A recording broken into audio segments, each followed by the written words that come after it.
iremos conversar um pouco sobre a questão do desenvolvimento do ser humano, né? Eu costumo dizer e comparar a criança com uma flor. Então, uma flor, ela tem várias pétalas, né? Cada pétalazinha dessa, eu comparo com a questão do ser humano, que eu vou envolver o aspecto motor, afetivo, emocional, intelectual, né, físico. E daí, se algum desses aspectos deixarem de serem trabalhados, isso no decorrer do seu ciclo de vida, ele com certeza vai trazer algum prejuízo para esse indivíduo, né? Então, eu sou defensora, inclusive agora com relação à BNCC, eu fico muito feliz, porque a BNCC, ela veio realmente fazer um diferencial nessa nossa trajetória da educação. Por que, professora Betty? Porque a BNCC, ela realmente, com as suas 10 competências, ela vem trabalhar 5 delas, o socioemocional. E aí esse emocional, ele vai fazer uma grande diferença na vida desse ser humano, no seu ciclo de vida. Então a criança, ela nasce, né? E aí ela vai conviver dentro de uma sociedade, dentro de uma família. E além desses fatores externos que irão contribuir de grande forma para a sua formação, tem os fatores internos, hereditários, biológicos, que também irão contribuir, né? E a gente percebe a grande relevância dos fatores externos na formação de um ser humano.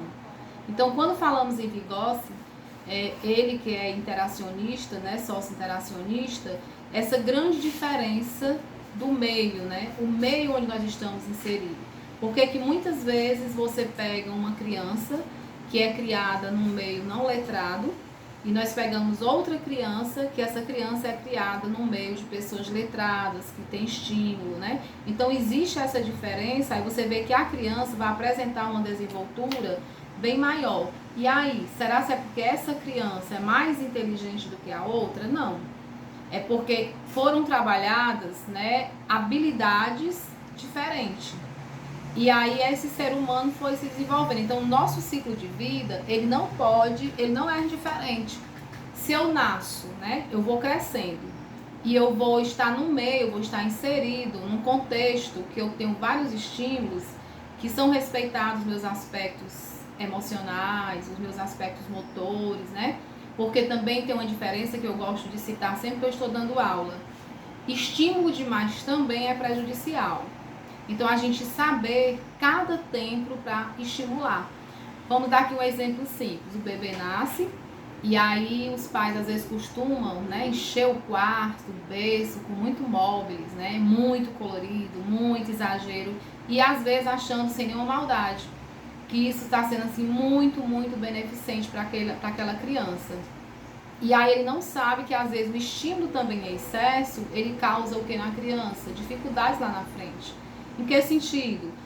A própria irritação, né? Porque às vezes você quer cobrar demais de uma criança aquilo que ela não tem para lidar. E aí é onde a gente volta lá para o que Vygotsky fala, a zona de desenvolvimento proximal. Porque muitas vezes você quer que a criança aprenda algo lá na frente. Vou dar outro exemplo. Ah, meu filho é muito sábio, meu filho é muito ativo, eu quero que o meu filho já vá para o infantil 4, ele tem idade de infantil 3, mas ele é muito esperto, então ele vai para o infantil 4. E aí esse pai ou essa mãe, ele esquece que nós temos o ciclo de vida que nós precisamos percorrer.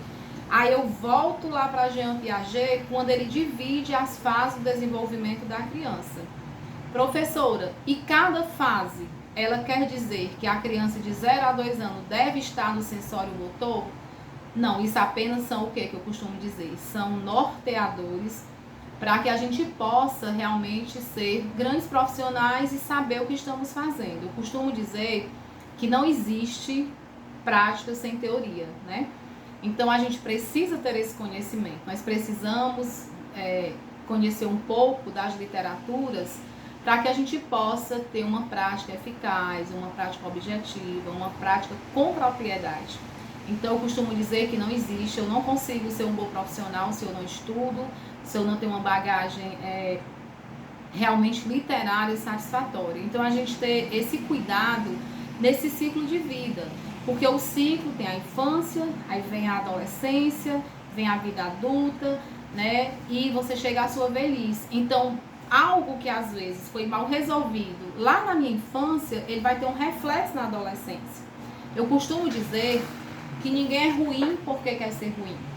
Eu costumo dizer que sempre o comportamento de alguém que veio para um comportamento que não é aquele comportamento que um pai gostaria que seu filho tivesse, né? Porque existe o filho real e o filho ideal. Então, muitas vezes, você tem um filho real que você idealizava outro. Mas você, enquanto pai, enquanto mãe, será se você trabalhou? Será se você respeitou desde a base, né? A questão que a cada parte que aquela criança precisava passar desde a educação infantil? Será se lá na adolescência, que é quando eles estão... Inclusive, nós sabemos que a Finlândia é um dos lugares da educação, da melhor educação do mundo, né? E nesse período de pandemia, eu tive a oportunidade de participar de um congresso, e era um congresso que se tratava com a questão da Finlândia, né? E eu até brinquei e disse assim, é lá que eu quero realmente morar e trabalhar. Por quê?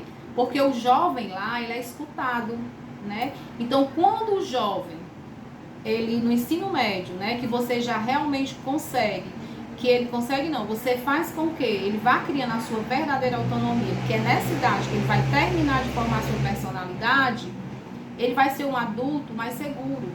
Mas o que que acontece no momento contemporâneo que nós estamos vivendo? Às vezes nós temos uma grande... Eu te fazendo nós porque eu sou mãe, né? Essa questão de você querer proteger tanto que você termina atrapalhando o desenvolvimento desse ser humano. Então, assim, que a gente consiga e faça valer cada etapa de desenvolvimento no ciclo vital, tá certo? Cada teoria, eu costumo dizer também, que nós, enquanto educadores, devemos ter um conhecimento de todas as teorias. Por quê, professora? Porque cada teoria, a teoria tradicional, né, o construtivismo, cada ela tem o seu lado positivo. Então, a gente não pode... A questão da pedagogia positiva, né, que é uma filosofia que está em alta nesse momento. Então, cada uma dessas, nós devemos pegar algo, pegar a essência de cada uma delas, para que a gente possa colocar em prática na nossa vida como mãe, como pai, como avó, como irmã, né, como colega. Então, a gente precisa realmente desse conhecimento e compreender essa evolução do ser humano. Por que que hoje, às vezes, acontecem, as pessoas amam dizer, rotular as crianças. Ah, fulano de tal, ele tem um transtorno. Essa criança aqui, ele é hiperativo. Gente, para uma criança ser hiperativa, ela tem que ter 10 pontos. 10 pontos que vai realmente dar esse diagnóstico. Então, eu fico, às vezes, indignada, enquanto educadora, quando as pessoas amam abrirem a boca e dizerem que as crianças são hiperativas. Então, assim, ter esse cuidado e realmente não estar rotulando, né? Então, assim, essa disciplina maravilhosa, né? Essa questão do desenvolvimento humano, e que a gente tenha muito cuidado como a gente realmente faz valer essa questão do desenvolvimento humano, certo? Então, é basicamente isso que eu gostaria de deixar esse recadinho aqui, né? Incentivá-los a estudarem realmente as teorias, as propostas, né? E, gente, pegar assim a BNCC como a nossa Bíblia, tá? Que a gente siga, porque muitas vezes nós temos N propostas, temos as diretrizes nacionais curriculares, temos os PCNs, né? A BNCC, mas muitas vezes é muito fácil eu criticar. É muito fácil eu dizer que as coisas não dão certo, mas se a gente fizer valer realmente o que diz a BNCC, nós vamos construir, vamos trabalhar com seres humanos bem mais, com um potencial bem maior lá na frente. Então, basicamente isso, né? E que a gente fique muito atento realmente a essa questão do desenvolvimento humano. Muito cuidado quando se trata da pessoa humana, né? E que a gente faça valer nesse momento que a gente está vivendo, ser e não ter.